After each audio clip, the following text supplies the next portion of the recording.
You're listening to The Raw Reaction on the Angry Marks Podcast Network.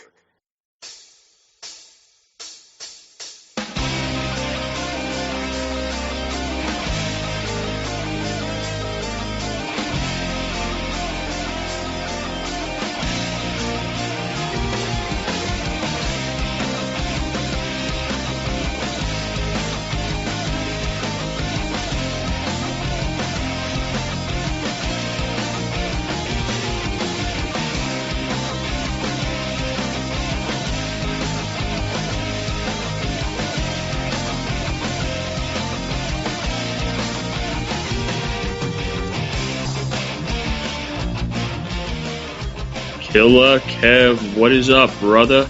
What is up, Mr. Vic? Now, Killer Kev, did you hear that? Did you hear that noise in the background? That was WWE making out the address, stamping the envelope, and mailing it in tonight. Indeed. Leading up to the most horrible pay-per-view I can recall seeing in a long time, or I anticipate seeing in a long time. We have the WWE mailing it in. Well, I can't say that this is going to be the worst go-home show before a pay-per-view. There was some bright spots on this show, and there were some flat spots too, and surprisingly, not too terribly horrible things, especially with the grumpy cat on the show tonight. Ladies and gentlemen, you are listening to The Raw Reaction here on the AngryMarks Podcast Network. As introduced, we have Big Vic on the line, and I am, of course, Killer Kev, the show producer, filling in for one angry Tenzai tonight, who may just have bailed it completely out on WWE for this pay-per-view. I don't think he'd be very impressed with this either. Yeah, I really, I don't know what they're doing. I mean, I guess WWE is realizing, hey, if we're going to give a pay-per-view away, might as well give the fans a complete boatload of crap. Well, I think Triple H would say he knows what he's doing. He's giving us what's best for business. Exactly. But you know what? My expectations are so low that if anything good comes of this match, or of this pay-per-view, I would be thoroughly surprised. I do not anticipate that happening, but it would be nice to see. Now, it's kind of nice to reflect, like, back a year ago, going into Survivor Series, we were finally hoping that it would be Daniel Bryan finally, for the umpteenth time, getting his comeuppance and getting a win for the WWE Championship finally. Of course, that would still be denied, and denied for quite a bit longer, all the way until WrestleMania. But still, there was still a decent amount of buzz going into it. And this year, wow, it's such a remarkable change. There was a lot last year going into Survivor Series that let me down. And in a way, I think WWE has managed to even beat that. Yeah, it's really, there's no real long-term storylines. It feels like they're just struggling to put a pay-per-view together. And that's what happens, I think, when you're having a traditional Survivor Series match. You have possibly 3 to 4 good matches out the window here, which makes it tough for a pay-per-view. I'd much rather, I like the format of having big stars there. God knows we need to see the Usos or Mizdow as part of Team Authority or Team Cena. But I don't know. It sort of leaves a big bare spot there with WWE as far as the other matches on the card, which not looking forward to at all.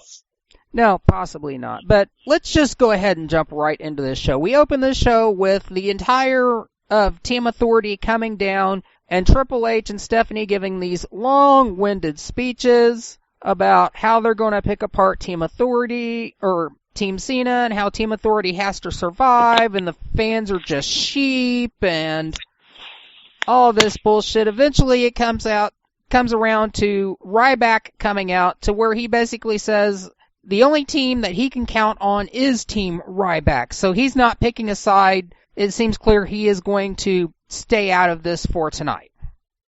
Yes, I'm not really sure what that served. I mean, I think everybody in the building knew that something big was going to happen with Ryback, especially with this renewed push that we're getting out of him. So I think that they're them saying, "Oh, it's just going to be Team Ryback," sort of left us in the dark a little bit. Made I think the 8-year-old kid sitting at home wonder, "Geez, I wonder if he's really just going to stay out and not join Team Cena and help him out."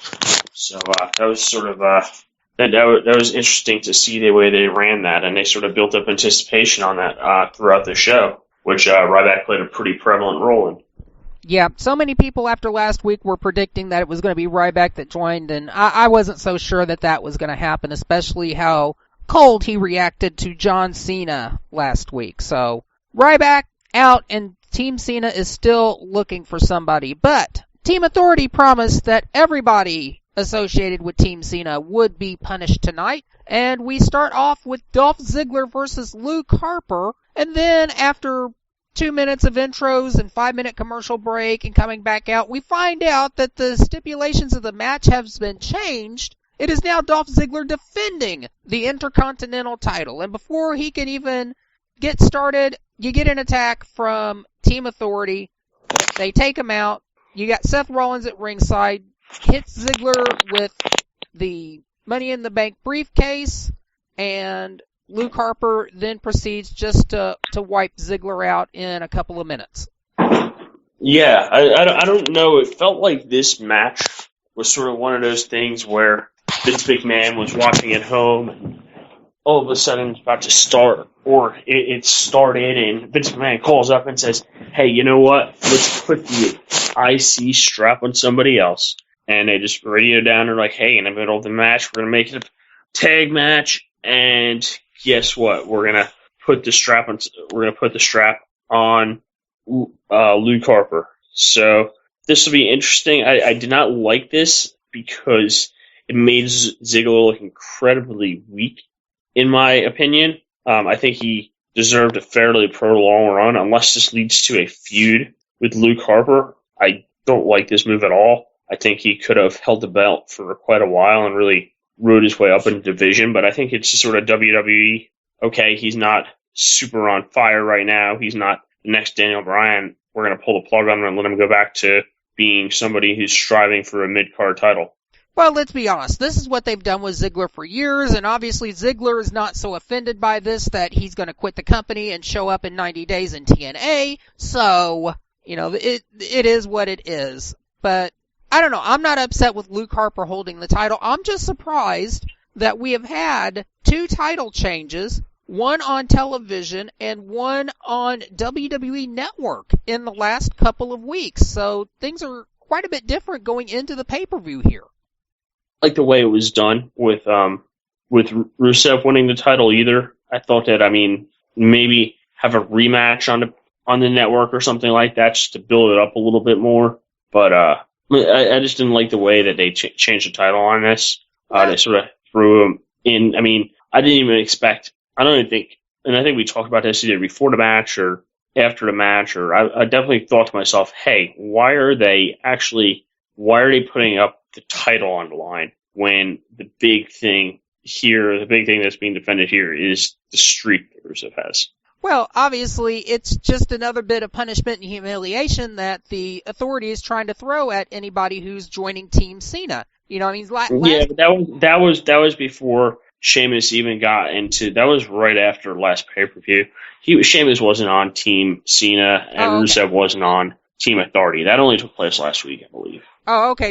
You're still referring back to the match on WWE Network. Okay, sorry about that. That was 2-3 weeks ago, I think. So yeah, it definitely led to rivalry where Rusev joined, and guess what? Sheamus joined opposite him. Sort of like what's his name? Sort of like Mark Henry and the Big Show there. Yeah, that title switch kind of made a little bit more of a sense because Rusev has just been on a slow building rise. And a lot of us were wondering, okay, with as many wins as Rusev is racking up and as impressive as he's been still, why is he not getting a title shot? So I think that only made sense. But yes. So anyway, I don't mind that, but I hated to see Luke Harper go over Ziggler. I don't know. Like you said, there's no options for Ziggler, so he's stuck with it. He's stuck being a B- player, if you will. Yeah, I'm not necessarily impressed with the way they decided to book this match here, simply because you're right. Dolph Ziggler really did get shortchanged on it. He got attacked from the bell, and really my thinking is, for the last couple of weeks, everybody on Team Cena has known that Team Authority is going to be targeting him. So why go ahead and engage in these matches where you know you're going to get screwed in the end? Ziggler should have immediately thought, oh shit, the fix is in already. I've got Luke Harper in front of me. I've got 3 members of the Authority standing behind me, and they just now announced they're going to put my title on the bell. My thought, if I was in Ziggler's boots, fuck it. I am taking out Harper immediately, and I am completely kicking his ass until my ass gets disqualified. And I'm saving my title, and then I am bailing out of there as quick as I can to avoid an ass beating. But, nope. Ziggler gets an ass beating, Andy loses his title, new champion Luke Harper, and we're moving on. Yeah, I don't know. It's also, I think it's going to take a little while to get an idea of Luke Harper being a legitimate singles contender. I think he's much more plausible than Eric Rowan, but I don't know. He just seems like he needs some sort of partner or a sidekick or somebody to speak a little bit. I don't know. Maybe, you know what? I have low expectations for him as singles competitor, so it'll be interesting to see where that balance is at. Yeah, absolutely.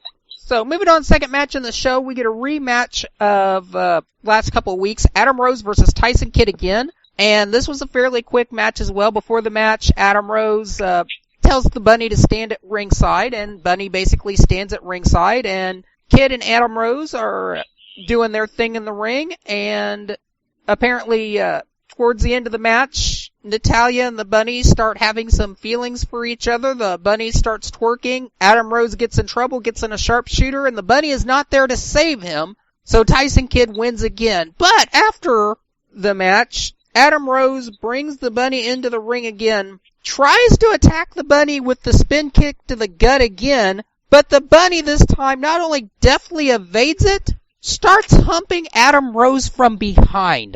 The fuck is this? Really? Now the question is, who, Killer Kev, you know from your inside sources, who is the Bunny? I don't know who the Bunny is. Damn, I thought you'd have some idea, maybe some NXT or some scrub that you just saw debut a couple weeks ago on Raw. I mean, that's just absolutely weird. I mean, it's nice to see that the Bunny has finally gotten smart enough to avoid getting attacked by Adam Rose, but applies rear waist lock, humps away, and then runs off to the top of the ramp where he starts humping the air, and the fans are cheering for it, and even Adam Rose at this point is laughing about it. Where are they going with this? I don't know. I don't know. I would say WWE Superstars. I guess. Maybe the Bunny gets his own show on WWE Network now. I don't know. I don't know. They're making the Bunny seem like a legitimate contender, so he ultimately jumps in front of Tyson Kidd as far as entertainment purposes and wrestling skills. I don't know. It's nice to see Tyson Kidd back on TV, though. His ring work looks fairly good now. Yeah, the problem is, though, I mean, is he still doing, I didn't see this week just because it changes, but for the last couple of weeks, he's been doing a on-air edition to the Raw Reaction. Oh, has he? I haven't caught this. Yeah, absolutely. It was on WWE Network. Oh, what's he been doing? It's been freaking horrible.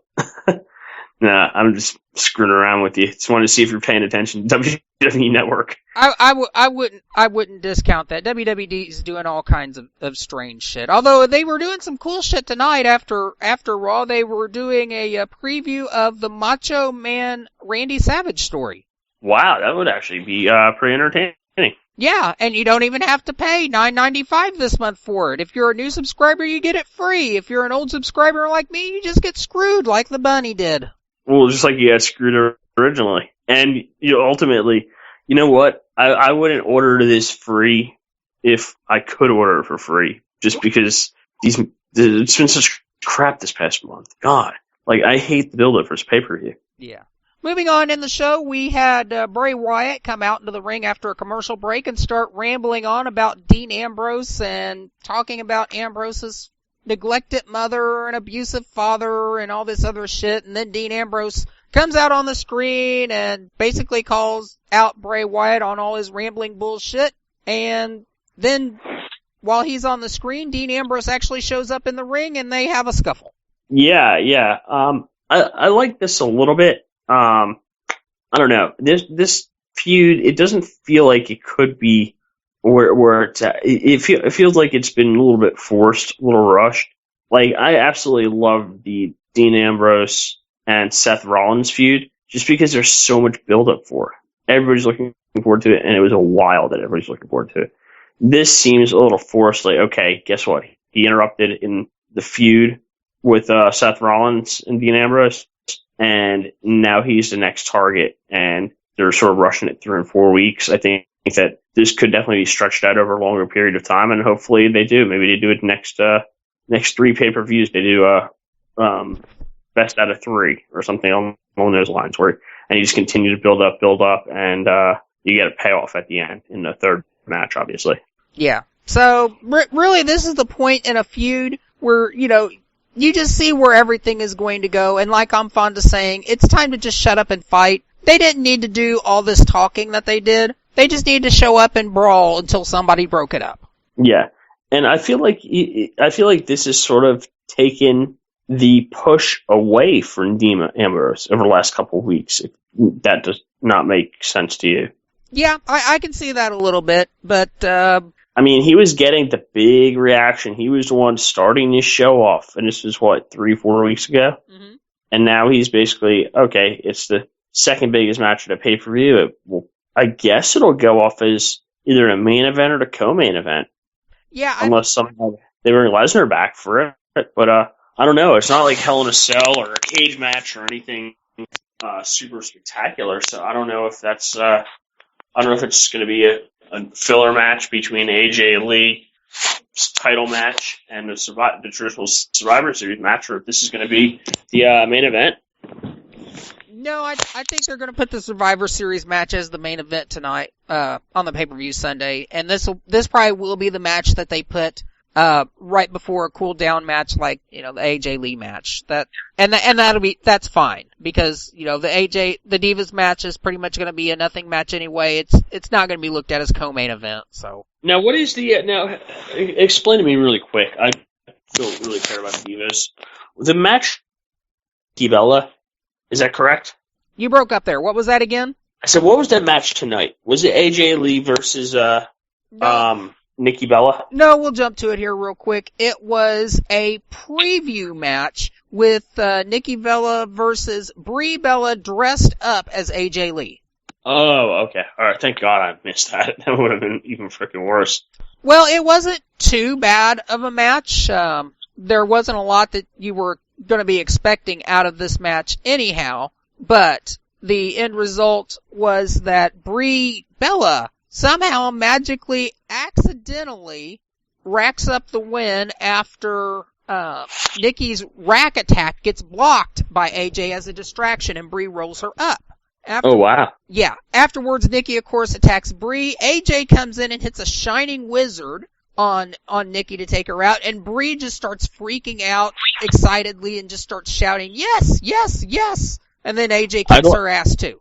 I was going to say, I'd let AJ Lee shine my wizard any day. I bet you and half the WWE universe would. Yes. So that's I like hearing that she does that move and she executes it well. She seems like the type of girl who could really shine a couple wizards.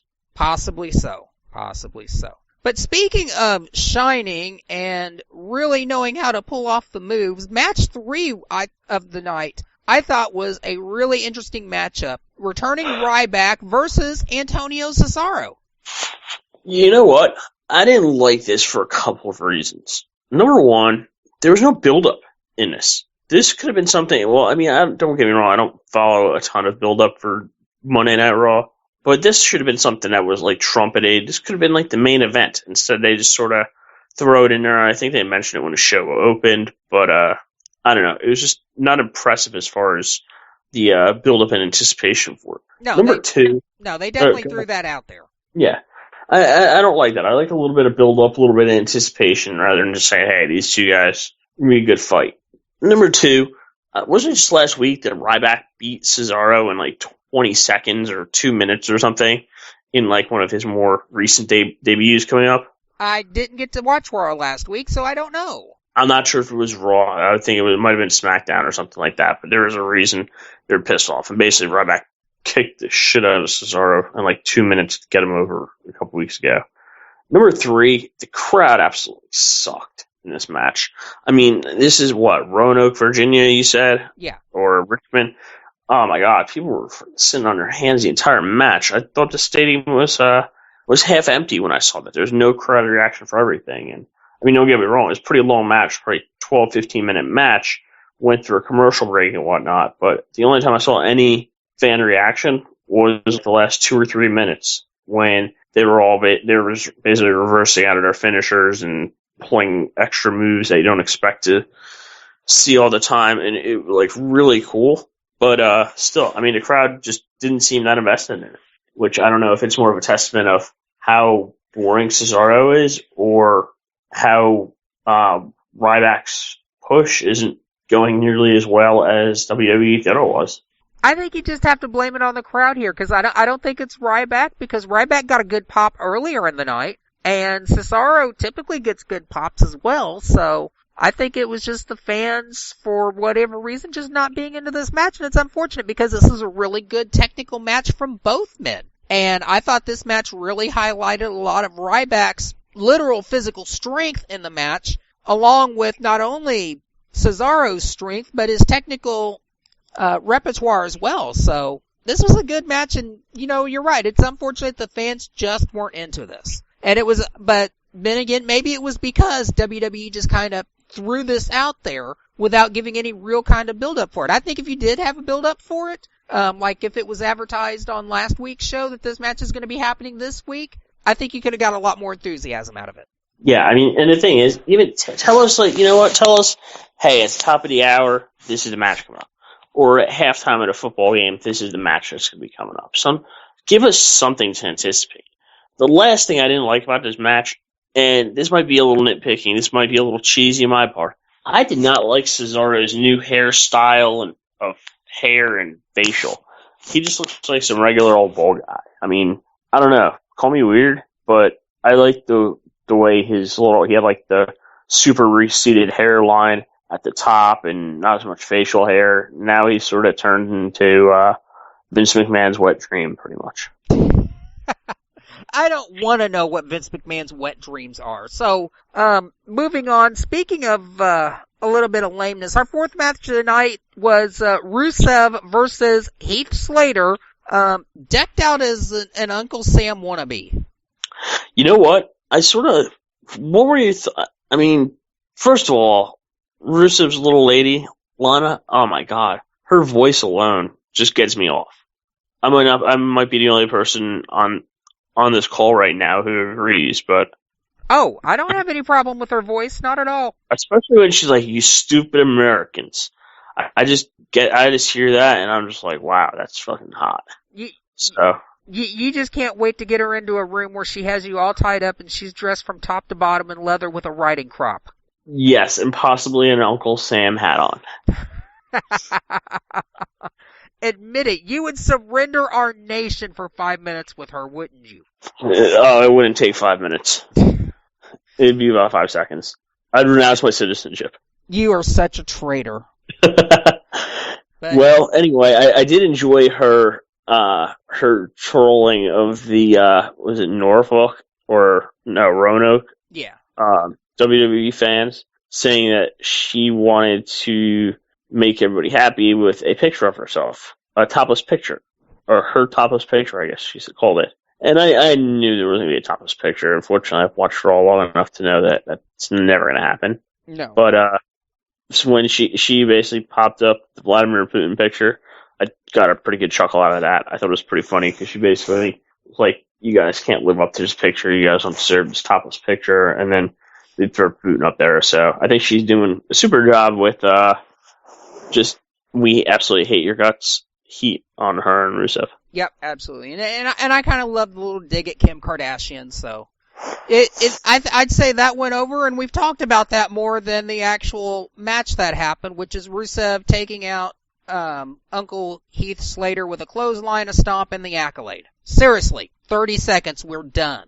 Yeah. And you know what? I like seeing a new style out of Heath Slater. Unfortunately, I think it's gonna be one of those things that goes by the wayside. And next week, she's not gonna be she won't be on the show next week. Maybe 2 weeks, have him wrestle, Tyson Kidd or something for, I don't know, what does Tyson Kidd wrestle for, like, a pair of Beats headphones or something like that. I think he's still obsessed with his wife being more popular than him. Yeah. But I don't know. I like this as a way to reintroduce Slater, but at the same time, shit, he lost in 30 seconds. It was not good. I liked his little promo where he cursed at Rusev, but just not happy with the package that they're putting in Slater. And I thought that could be like a new hook for him. Even if he put up a good 3 or 4 minute fight and then had some interference to get the win, that's one thing. But I mean, they just absolutely quashed him and his whole new genre.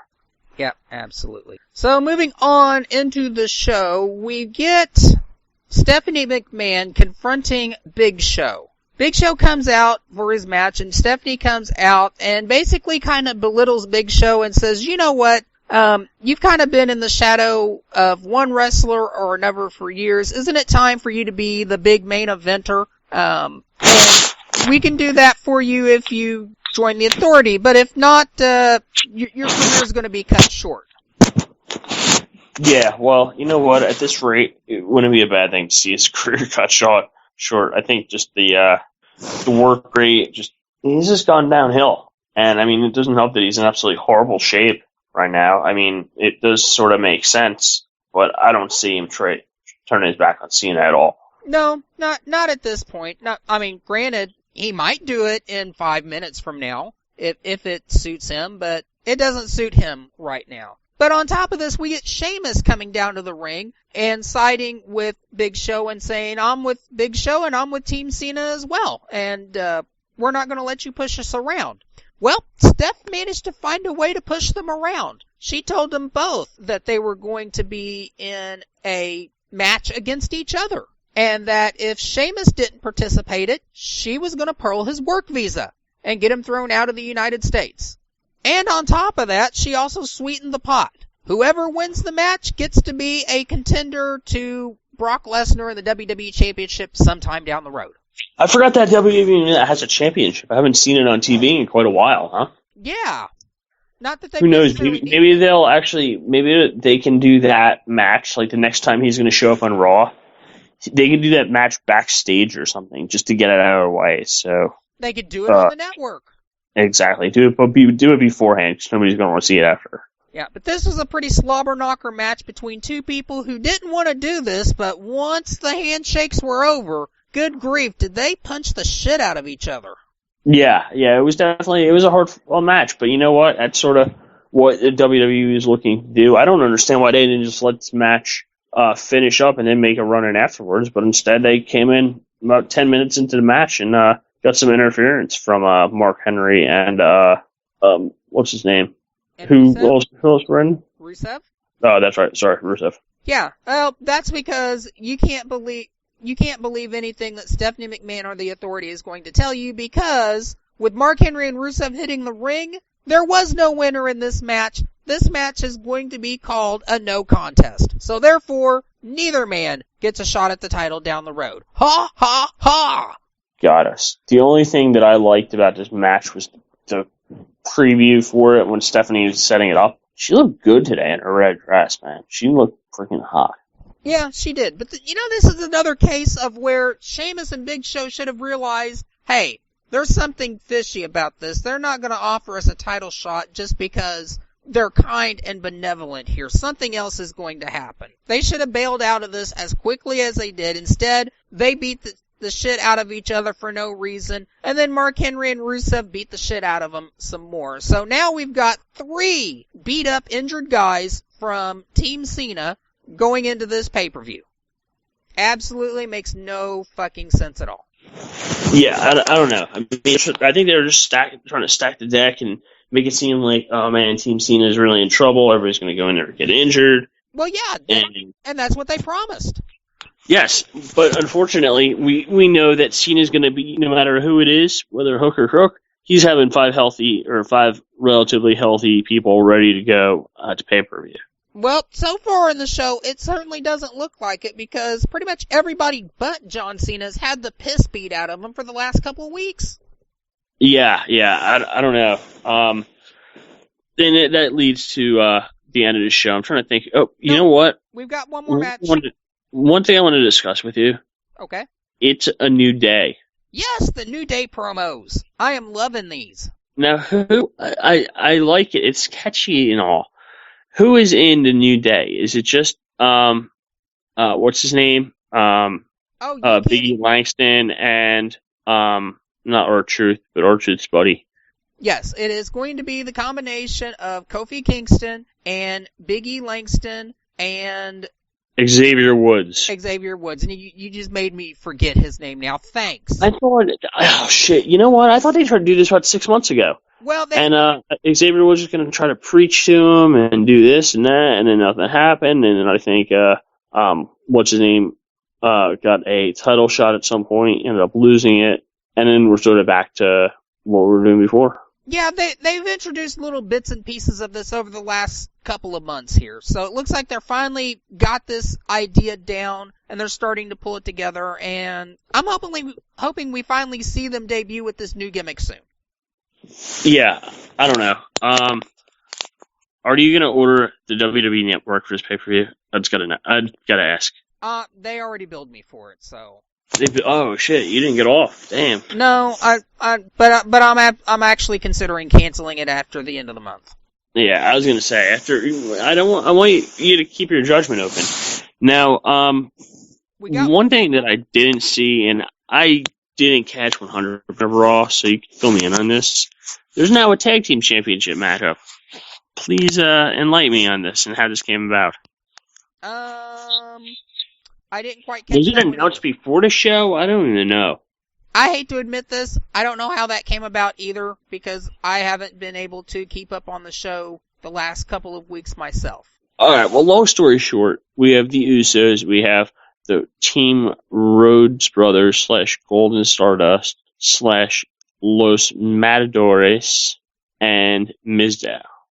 Yes, we did have this match on the show itself. Usos and Los Matadores versus Mizdow, and the Dust Brothers, Golden Stardust, whatever. With a fatal 4-way being official for the tag straps at Survivor Series, according to our Raw recapper Ian Clark. I have no idea when that was made, why that was made, or whatever, and I'll be honest, this was just a whole clusterfuck match all over the place, and I quickly lost my attention on it. But I just barely caught the very end of it with Mizdow, and Gold and Stardust winning after Stardust gets the pin. Yeah, I don't know where they're going with this. I don't like this at all. I don't think Los Matadores should be anywhere near the tag team championship. I mean, they should be doing their improv comedies with against Heath Slater and the Gator. They should be having their silly matches there, or opening up Raw with a solid ass handing to them by one of the more legitimate tag teams out there. So I don't like this. I don't like this pay-per-view card as a whole. There's like, what, 4 matches we got? Maybe 5? Yeah. I mean, I wouldn't mind seeing like the New Day team up with like Mark Henry or something. I almost want to see another pay-per-view Survivor Series traditional match. Yeah. And even if they did with like some like Nexus stars, or not Nexus, some minor league stars, do 5 of them and 5 like mid-major guys with the WWE who are active right now, and just sort of have it being as like, okay, they're coming out party possibly. That could be interesting, but instead we get like 5 matches, if that. You get 5 or 6 matches and one traditional Survivor Series match, and that's it. That's not much.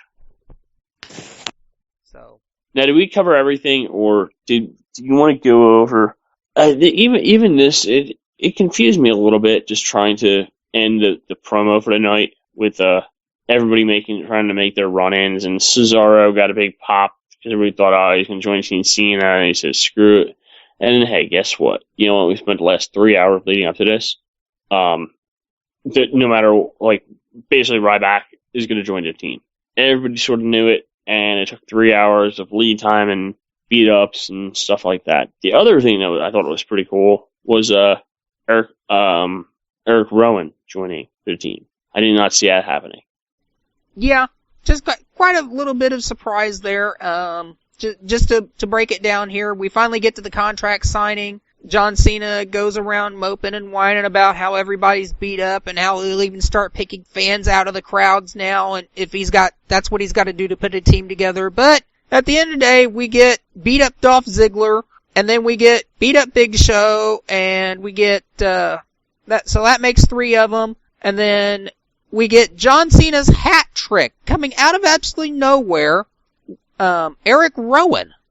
So now on this Team Cena versus Team Authority, you've got 2 members of the Wyatt family facing off against each other.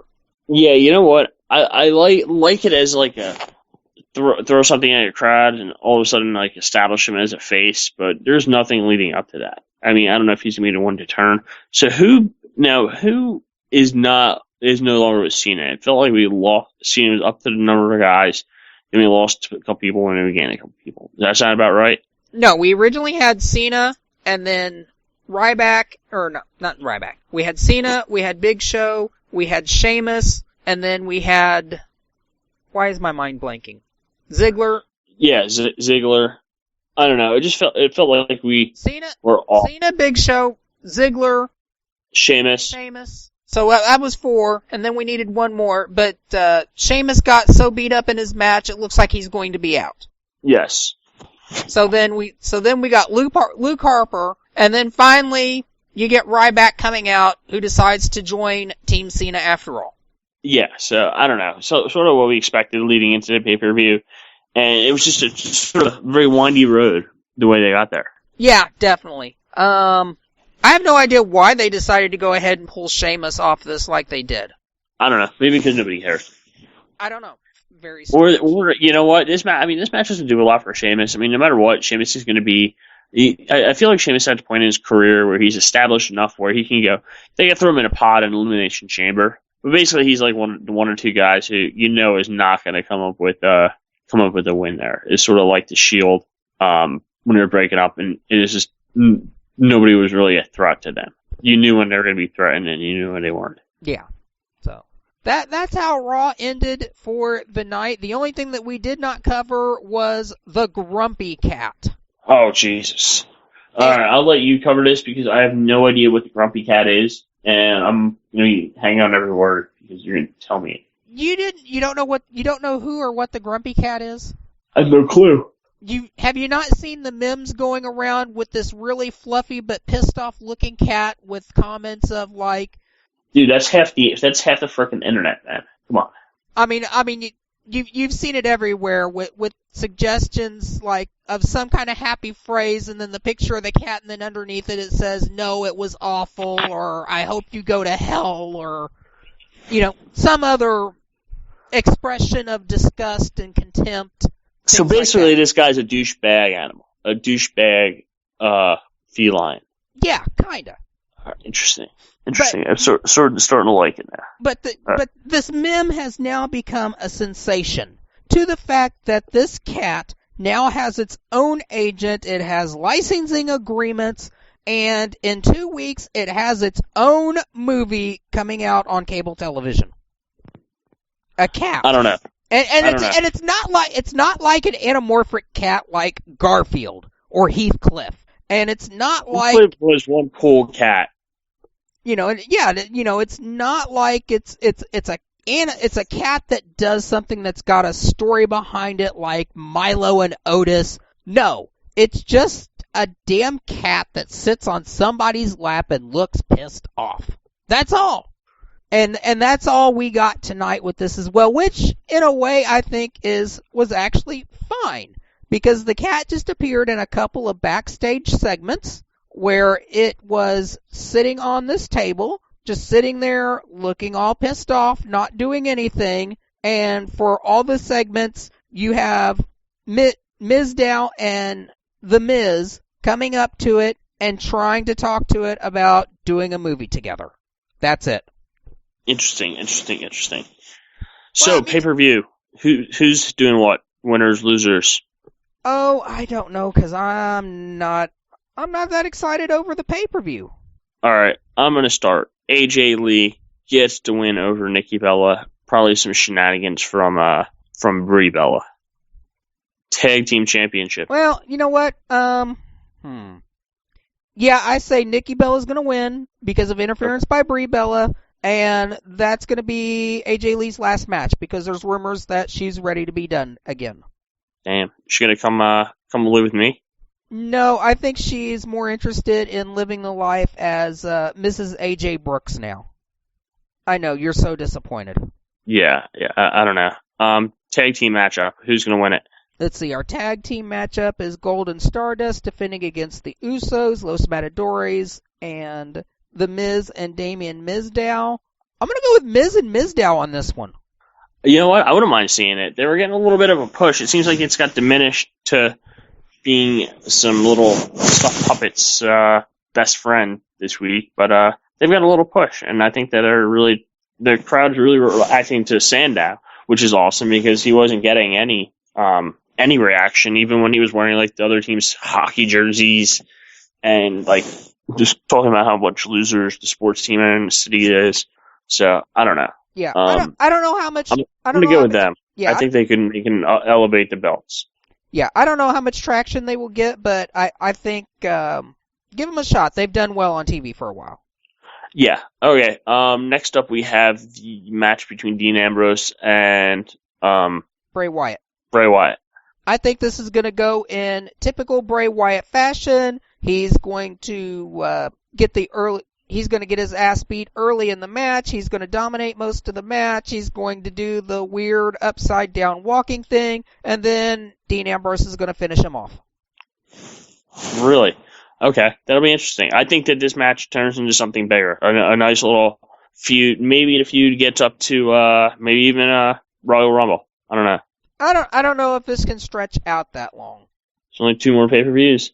Yeah, that's true. So, apparently looks like the pre-show match is going to be Fandango with Rosa Mendez against we don't know yet. Now, supposedly, Fandango has been going around on the talk circuit lately saying that he's going to be debuting a new Fandango character here soon.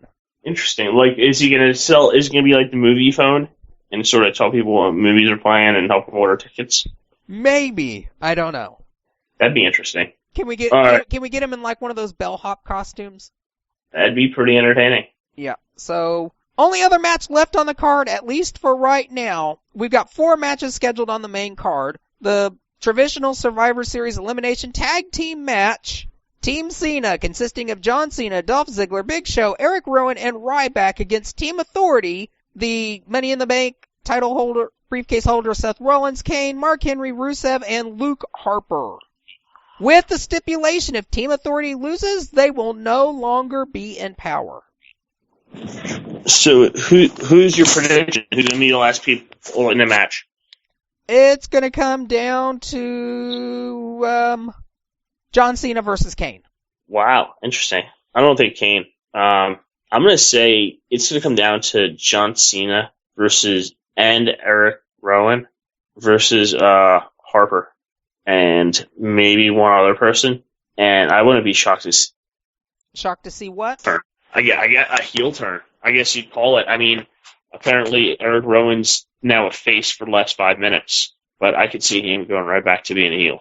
Quite possibly. So you're predicting a Team Authority win here? Yeah, I'm going to go with Team Authority win.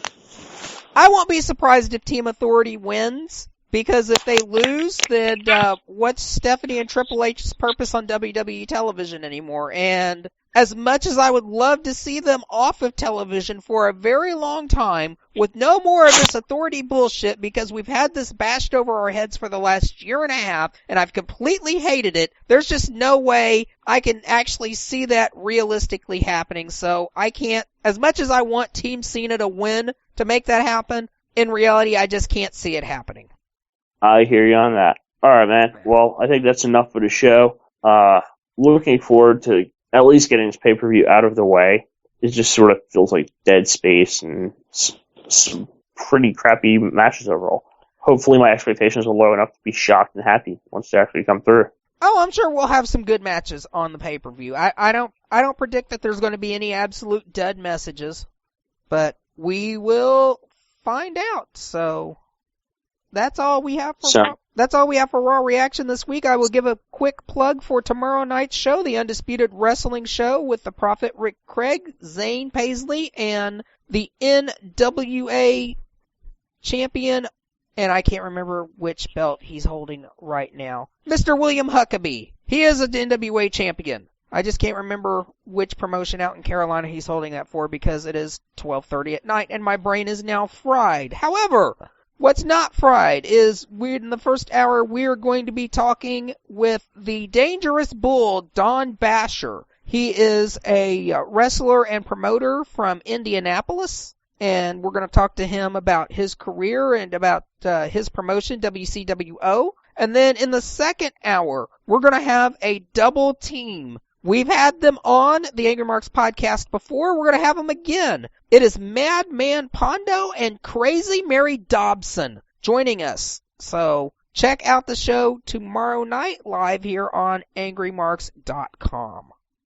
And apparently Mr. Victor Roth has dropped off the line right at the very end, so that's unfortunate, but we will go ahead and wrap up the show this week. So I'm sorry that Angry Tensai could not join us due to some last-minute scheduling conflicts, but hey, those things happen. Thanks to Vic for joining in, and thank you for listening to the Raw Reaction on the Angry Marks Podcast Network. We will see you next